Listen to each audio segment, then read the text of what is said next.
Hello, Cancer, Sun, Moon, Rising, and Venus signs. Kamusta kayo? Sana po nasa mabuti kayong kalagayan. Welcome back po sa Star Tarot.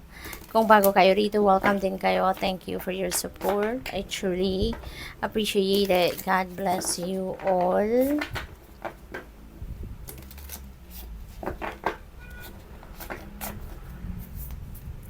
Pauna mensahe po ninyo, Temperance Energy. Ayan. So, dito sa Temperance Energy, this is about patience, no? So, parang you're being asked dito na mag-practice ng patience, 'di ba? Moderation.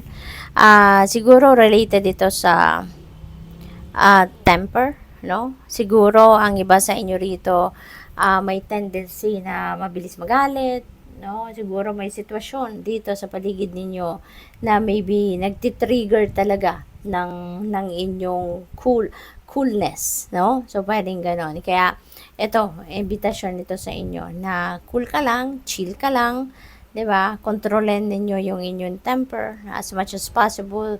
Magpasensya, 'di ba? Gamitin ninyo 'yan para din sa inyong ikakabuti. Kasi 'di ba pag nagagalit tayo, baka may tendency mag-outburst at kayo lang din naman ang mahihirapan, 'di ba? Kayo lang din naman yung magkakaroon ng physical discomfort kasi may stress kayo. What else? We have two materials. Ayan. So, ang dami ninyong ginagawa, no, Cancer?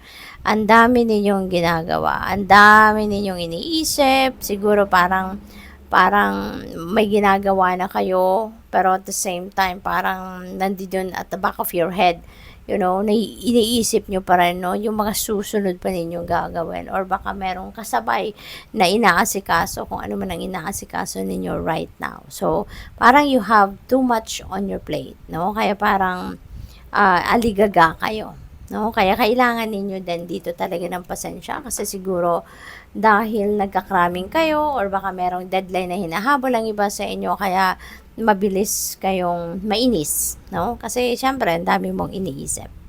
So, kalma lang, no?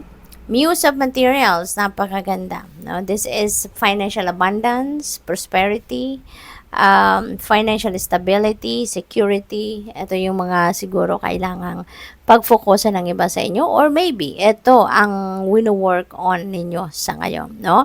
Ito yung pinagsisikapan, pinagtatrabahuan ninyo na makarating kayo sa puntong magkaroon kayo ng kaperahan na, alam mo yun, yung maging estable ka, yung ganun. Probably, yung iba sa inyo dito, nasa tugatog na ng tagumpay. No? Maybe you have a successful job, maybe you have a booming business, no? Yung mga ganun ba? What else? We have two of emotions. Wow. So, meron tayong dalawang two, ano? So, this is synchronicity. I suggest, no, pakitignan po ninyo yung ibig sabihin niya. Number 22, that is a master number, no? That's very, very powerful number. Kaya tignan po ninyo, marami pa kayong insights na makikita dyan, no? Pakitignan ninyo sa Google.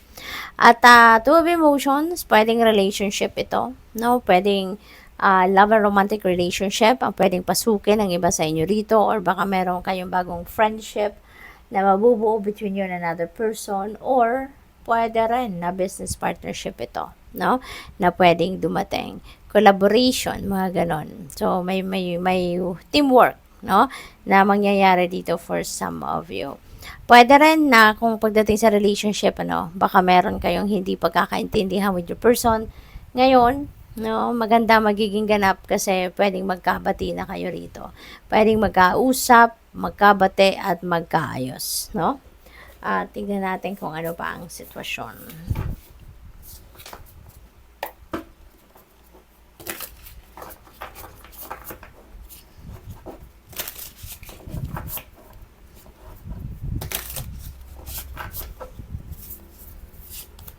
We have you are light. Wow. So, napakaganda. Kasi, feeling ko dito, nagiging kayo, or magiging source kayo of inspiration ng maraming tao. no? You are going to use your own light, no, to help other people find their own light as well. Siguro ikaw din yung go-to person ng mga tao sa paligid ninyo kapag kailangan nila ng tulong, kailangan nila ng enlightenment, kailangan nila ng advice, no? They are running to you, no? Kasi ikaw yung siguro nagbibigay sa kanila ng liwanag, ikaw yung nagbibigay sa kanila ng kalinawan sa kanilang isipan, ikaw nagiging source ng peace nila, yung ganun ba? We have lead your metamorphosis. Ayan. So, may changes na mangyayari dito sa buhay ninyo. Meron kayong gustong gawing pagbabago in some areas of life, no? So, depende sa inyong sitwasyon. This is a situation sa buhay ninyo wherein nakikita ninyo na kailangan ng magbago. Kailangan na ng kumbaga bagong bihis, no, ng sitwasyon na to. At if this message resonates with you, kayo lang yung tanging nakakaalam nito kung ano yung mga area na gusto ninyong baguhin, no? Pwedeng personal, no? Pwedeng pag-uugali, pwedeng attitude, perspective, pwedeng ganon, or pwedeng magbago kayo ng source of income, ng trabaho, ng routine ninyo sa buhay. So, it could be anything, no? What else? We have accept and receive. Ayan, tumanggap kayo at magbigay. So, this is generosity energy, no? So, parang panawagan din ito sa inyo, you know, na alalahanin ninyo na you are also entitled to accept help, no? You're also entitled to receive help and assistance from other people. Hindi lang kailangan na kayo lang lagi ang nagbibigay. 'Di ba? Hindi kailangan na kayo lang lagi ang nagshi-share, kayo lang yung nagpo-provide. Sometimes, kailangan din natin tumanggap. Kailangan din natin na hayaan natin ang ibang tao na tulungan tayo or bigyan tayo, pag-sharean tayo, 'di ba? Hindi lang 'yun para sa atin, but we are also giving them an opportunity to be generous as well, hindi ba? Kaya accept and receive kung ano man ang binibigay sa'yo ng kung sino man. Creator, alchemy, ayan, you are a master manifestor sa ngayon. You have the you have the power, spiritual power ngayon to manifest, no? Whatever it is that you want to manifest sa buhay ninyo.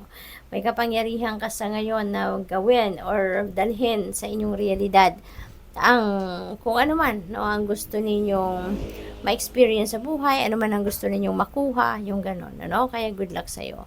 Thank you for watching. Love and light. Namaste.